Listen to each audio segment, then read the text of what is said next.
Hey, yo, Mr. Taliaferro TV, how's everybody doing? Listen, I don't want to be that guy, right? I don't want to be the guy that looks up and I was too busy complaining about the little things, the three-pointers that he didn't make, the lack of clutch baskets that this guy has, the lack of championship rings. I don't want to be that guy that looks up in a few years, probably 3 or 4 years, it looks up LeBron James is out of the league, retired, and I'm like, yo, I've probably watched one of the top 3, top 5 craziest things I ever seen in my life from an NBA player, one of the best to ever do it. And I don't want to be the guy saying I was too busy hating on him on small marginal things instead of appreciating his greatness. Look, say what you want about LeBron James. I don't believe there's going to be another LeBron James coming down the pipeline anytime soon. And I know you got the Ben Simmons of the world, you got the Brandon Ingrams of the world, you got the Andrew Wigginses of the world, all this young talent, right? Lonzo Ball. But when we talk about all the traits, right? No one has ever had the expectations that LeBron had entering the league. Meaning when he came out of high school, he was compared to 3 people actually. Magic, Michael, and Kobe. No one has ever got close to exceeding the expectations or living up to the expectations like he has done so throughout his illustrious, now in 15th season career. And I know you can get in the conversation of if you think he's nowhere close to Jordan or nowhere close to Kobe or nowhere close to Magic. To each his own. But one thing we cannot take for granted. LeBron will be 33 in December.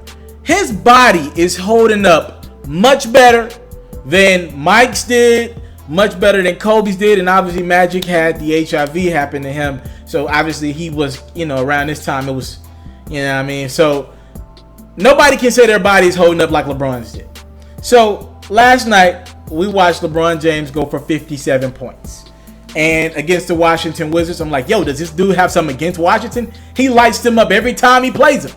And I'm just thinking to myself, yo, that was absolutely amazing. I actually got to watch most of the game. And I was sitting there thinking to myself, yo, this might not happen again for Bron. He might not go over 50 again in his career. And to go up, and listen, I'm going to be honest with you. The Cavs didn't look great to me. He needed all those points. These weren't just points that were happening in a blowout. They needed LeBron to go for 57. They were on like a 3-4 game losing streak. They weren't playing well. The team looked slow, sluggish. They're just trying to get by until Isaiah Thomas comes back. LeBron did a phenomenal thing. He had 57, 11, and 6. It was absolutely phenomenal to watch. It was probably the 3rd or 4th best performance I've ever seen from LeBron individually. And I'm gonna be honest with you, man. I'm a Kobe guy. If you can see, there's a Kobe. There's Magic right here behind me, but Kobe's to the right of me or left of me. Though just kind of how you looking at me. Kobe's on my wall. He's my favorite player of all time.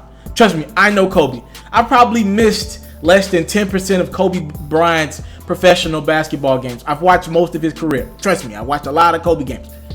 Kobe didn't age like how Bron is. I'm just telling the truth. I was young when Mike was playing his last couple years, but I mean, Mike had a few performances with the Washington Wizards. I think he scored 40 at 40 in a Wizards uniform, but most of it, Mike was done. He had gave the game everything he had. Nobody at 33, 34. Now you could say Kobe was still winning rings at this time, but I'm telling you, it wasn't pleasant to see every night from Kobe. Bron looks like he's still in phenomenal shape, and you could say maybe Bron's lost maybe only half a step since he's been in his prime. That's absolutely remarkable. I can't believe this brother went for 57. I think it's absolutely something that we need to just celebrate this brother's greatness, because we won't see it again. And I'm not going to be the guy that just was too busy caught up in the BS to appreciate this brother's greatness. Mr. Taliaferro TV, what do you guys think about LeBron James going for 57 points last night against the Washington Wizards? I was geeked, as you can see in this video. Tell me what you think. Subscribe to my channel for more exclusive content like this. I'm out. What's going on is yours truly, Mr. Taliaferro. And if you enjoyed this latest video, whether it's sports, hip-hop, or other culture-related activities, please subscribe to my channel right now. And if you want more from Taliaferro, you can always subscribe to the React channel for more of your latest reactions and music and sports highlights.